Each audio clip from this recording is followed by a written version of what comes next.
So it's a pleasure for me to be here and to introduce the speech on promoting growth by Ned. Well, Ned needs no introduction, actually. He's the 2006 Nobel Prize in Economics, and I quote the motivation for his analysis of intertemporal trade-offs in macroeconomic policy. He is McVicar Professor Emeritus of Political Economy at Columbia, and he founded in 2001 the Center for Capitalism and Society, which is one of the thriving centers of Columbia. And of course, Ned is also a lifelong friend of Jean-Paul. They have a long history of collaboration and of complicity, and also of some disagreements, intellectual disagreements, that made their relationship even more lively and interesting for those of us who were lucky enough to see them exchange and to see them produce excellent research work. So without further ado, I'll give the floor to Ned for his speech, in which I think we will see many of these aspects of their collaboration emerge. Thank you very much. I want to thank Matthias Vicherat, I may not be pronouncing that real well, Director of Sciences Po, and Xavier Rago for organizing this contribution and for inviting me to celebrate the work of Jean-Paul Fitoussi. I first met Jean-Paul in 1984. We became good friends during my year as a visiting scholar in 1985-86 at the European University Institute in Fiesole, a Shangri-La for academics. And we were the closest of friends in the ensuing years. He and I were different. I was an American coming up from a New York suburb and Amherst College to a career in American academia. And Jean-Paul was a Tunisian coming up from La Goulette,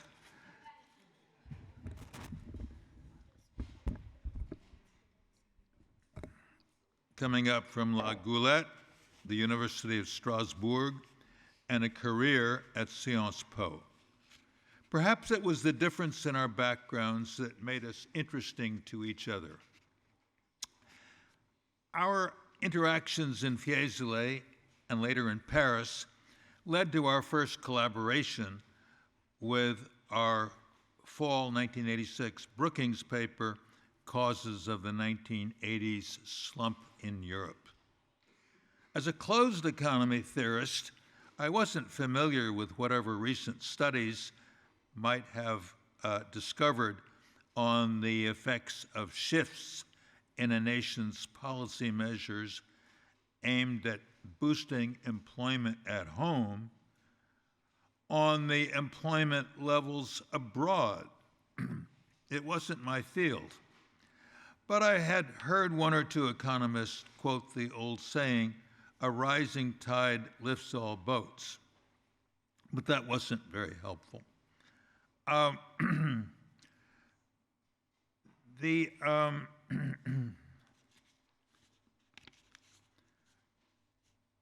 Jean-Paul came to believe that a policy shift in America had raised world real interest rates, and that has driven down aggregate demand in Europe.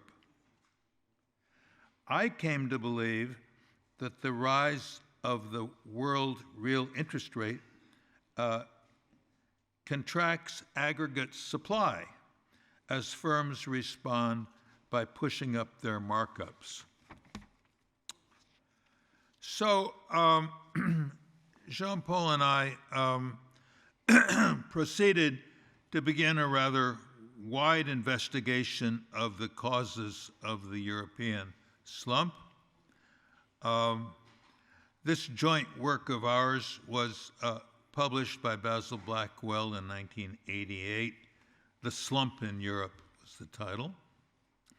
With this book, we wrote in the preface, we present a new explanation of the slump in Europe,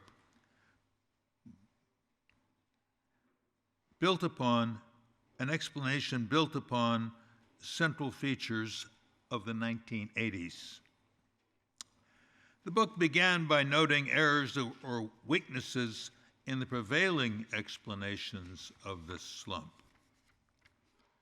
Let me quote a little bit of it. A popular explanation, one appealing to Keynesian economics, points to the fiscal austerity in Europe, the shrinkage of public services and public sector capital expenditures, and the maintenance of tax rates at pre-slump highs. But this hypothesis forgets some offsetting mechanisms. In Keynesian theory, reduced public expenditure or increased tax rates, whether in an open economy with a freely fluctuating exchange rate or in a hypothetical closed economy, reduces employment only insofar as it lowers the rate of interest. An event that slows the velocity of money. However, there is no evidence of either.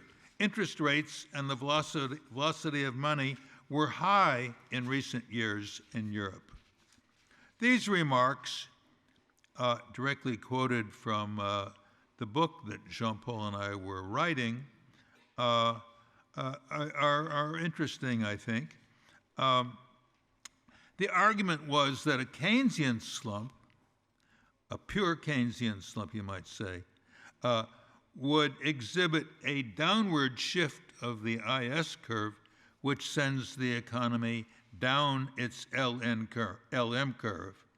And this would be evident in the form of a reduced rate of interest.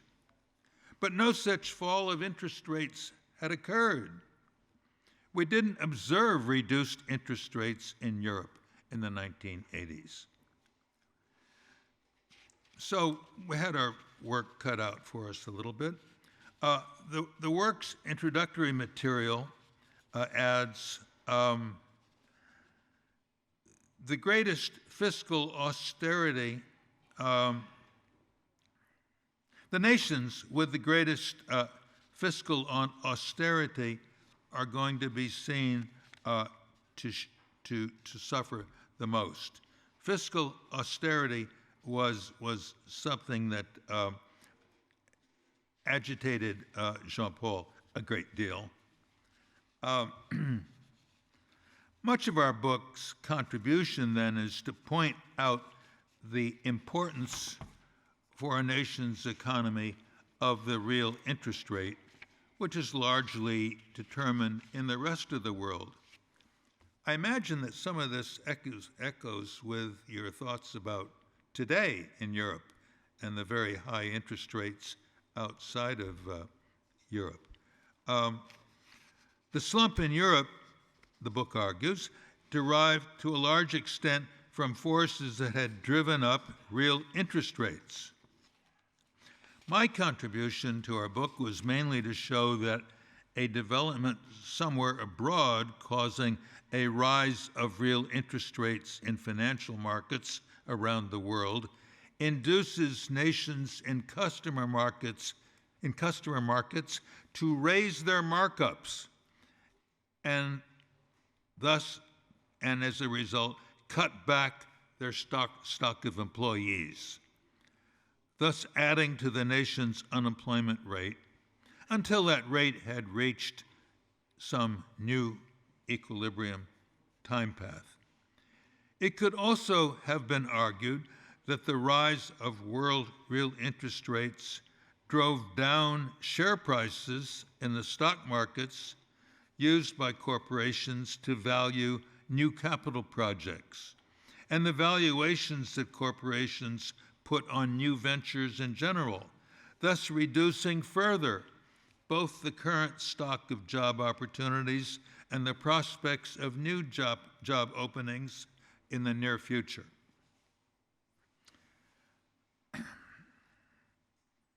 Some years later, new problems confronted us. Soon after my year in Fiesole, I was invited by Jean-Paul to visit the OFCE as a policy consultant from 1990 to 1993. It was a stressful time. Since the 1970s, a gulf had opened between the wages of low-paid workers and those of the middle class, no doubt fanned by the economic slowdowns that had begun in Europe in the 70s and in the US in the 1980s. It was not surprising then that government policy toward low-wage workers was a frequent subject of the many discussions Jean-Paul and I had in the 1990s. I ventured my first discussion on this subject on October 1990 in a conference paper, Agenda for Economic Justice to the Working Poor. Then, working at OFCE over the summer of 1996 and completing the work in the autumn, I published the book Rewarding Work, How to Restore Participation and Self-Support to Free Enterprise, published in 1997. Although the book had no co-author, the moral and intellectual support that Jean-Paul gave me over those years on this subject was very important for getting that book done. It seems that Jean-Paul became further involved in this case. Some officials at the OECD, learning that I was to be working there in the summer of 2000, probably thanks to Jean-Paul, invited me to give the opening address on the idea of government subsidies to low-wage employment, which I had written about in Rewarding Work. Although Jean-Paul never took credit for this invitation, I'm quite sure that he arranged it. The controversy over fiscal austerity is the next subject that a subject that kind of drove a wedge between us, a little bit of a wedge. I have been struck by the reference to fiscal austerity that Jean-Paul and I made. And now it's come up again. In the past decades, the Greek dissenter, Yanis Varoufakis, writing in the pages of the website Project Syndicate, called on the Greek government to run large fiscal deficits for the indefinite future, on the belief that such deficits, by enabling more consumer demand or financing increased government spending, would pull up wage rates and employment among the Greek people. I objected to the Varoufakis proposal, arguing that the resulting buildup of public debt, thus a huge rise in the paper wealth of the citizenry, would divert resources toward consumption and away from capital accumulation, which would bring a mounting net loss of annual economic welfare.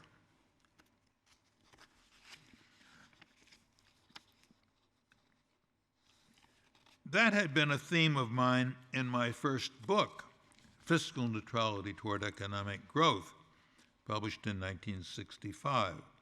The theory developed there is that the injection of public debt in adding to wealth drives a wedge between the stock of wealth and the stock of capital.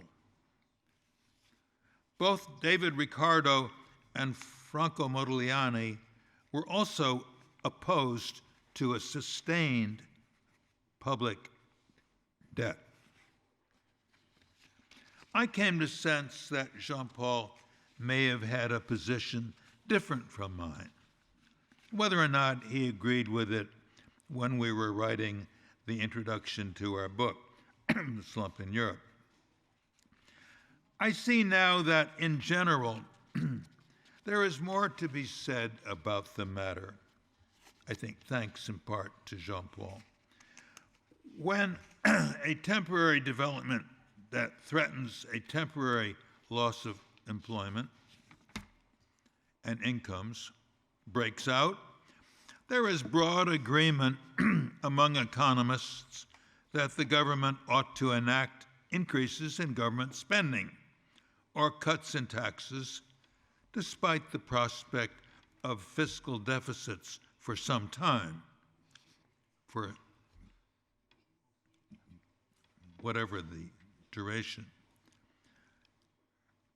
But a policy of easy money is not enough in these situations.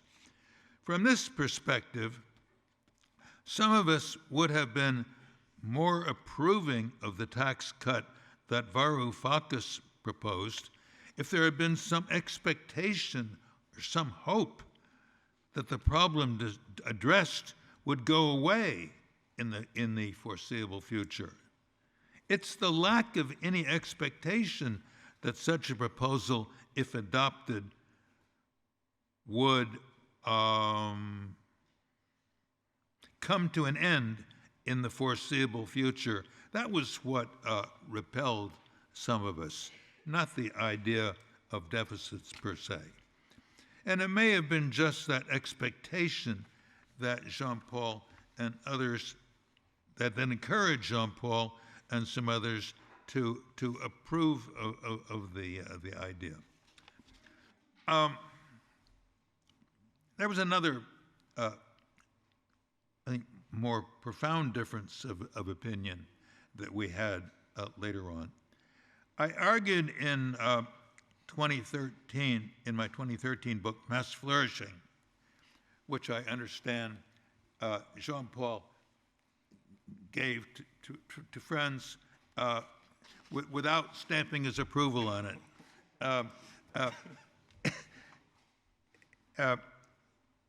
I argued in this book that that the good economy is the kind of economy offering the good life. Here Jean-Paul and I may have differed. As you may know, many economists, including Jean-Paul, are proponents of a concept that has come to be known as the quality of life. By a high quality, that high quality, they mean mainly ample consumption and ample leisure. For several years, they stressed several public goods: clean air, healthy food, safe streets, also civic amenities such as municipal parks and sports stadiums. This could be viewed as a fleshed out version of the European ideal, traceable to ancient Rome. Of course, I too appreciate these services and amenities, and I would not argue that their provision by the I would not argue against their provision by the state, but but they are not what the philosophers called the good life, what the good life is all about. Aristotle, founder of the concept of the good life, joked that people need to go to work and make some money in order to recharge the batteries. Never mind that joke. I'll figure out what it was about later. The philosopher-economist Amartya Sen, another dear friend, points out that all this consuming that people talk about leaves out something, the need of people to do things. This widens the concept of human wants. Yet it appears, and that's good, yet it appears to me not to go far enough. People want more than to be enmeshed in a program of work in which they have no autonomy. For a good life, people need in their work to have an adequate degree of agency. So first saw that term used by Richard, lost it now, but Richard Sennett. What exactly do they want to do with this agency? As some philosophers have said, people value having some room to express themselves, to have some initiative, to be able to voice their thoughts or show their talents. As some others have said, people also value attaining things through their own efforts and insight. I have before used the word prospering from the Latin prospere, meaning as hoped or according to expectation, to refer to the experience of succeeding in one's work, a craftsman's gratification at seeing his hard-earned mastery result in better terms for the work he does, a merchant's satisfaction at seeing his ships come in, or a scholar's sense of validation from being awarded an honorary degree. But people also value the experience of personal growth that may come from work and a career. Following some others, along with some others, I use the word flourishing to refer to the satisfaction from a journey into the unknown, the fascination of uncertainty, and the excitement of acting on the world. I would not, in passing, I would note in passing that attaining, prospering, and flourishing all refer to experiential rewards, not merely any money that comes with the experience. What sort of an economy would offer this good life? History suggests it would be an economy full of people alert to unnoticed opportunities, searching for better ways to doing things, and exercising their initiative to try out new things. Even better, it would be an economy full of innovative people exercising their creativity by imagining new things, developing new concepts into commercial products and methods, and marketing them for use in society. In a career in which Jean-Paul must have given countless public speeches and published innumerable comments and essays, it would be bizarre if there was nothing in any of this immense output with which I would disagree, or some others would disagree. But he and I never let any differences of opinion that arose between us bother us. I don't know whether Jean-Paul ever changed his mind about that, or how he evaluated these views of mine in mass flourishing. But I do know that Jean-Paul and I were, without doubt, always the closest of friends for almost 40 years. Thank you.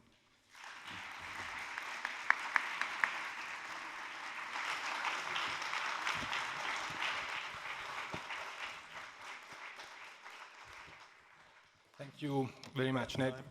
Yeah. Thank you very much, Ned. On top of everything, you were also sticking to the times, the only one today, and I really appreciate that. I've learned a lot in my old age. I think that your speech really shows very clearly why you and Jean-Paul were so close friends for so long, in spite of the quite substantial differences on very important topics that you had. You share the idea of the intellectual at the service of the common good, and this is something that clearly emerges from your speech and from what I saw of you discussing over the years. So I really think that it was a valuable contribution to today's honoring of Jean-Paul. I think we have time for a couple of questions. Please be very short in asking the question, because you are standing between us and lunch, and so, and I want Ned to have the time in case to answer. And while, anybody? I have one comment more than a question that I can give in case.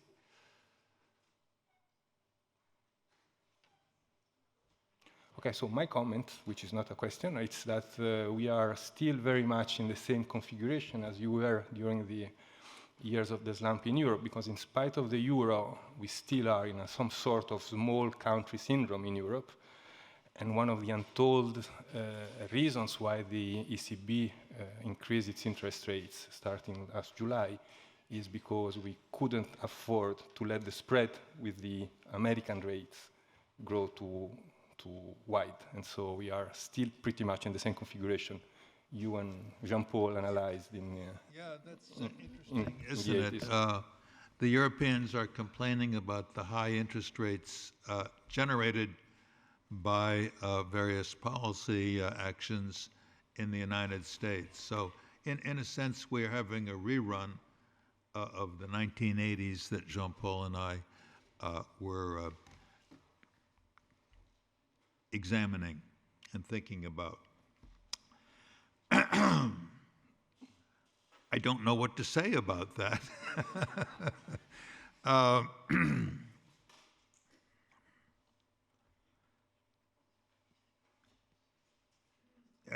don't know how we could explain to American policymakers that they shouldn't raise interest rates.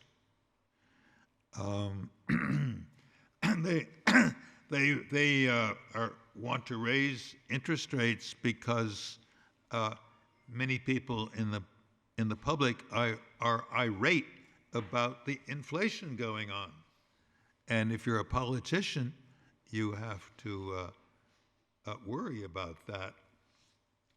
Democrats, of whom I'm one, Democrats are worrying about the presidential election coming up in a couple of years, and so I don't think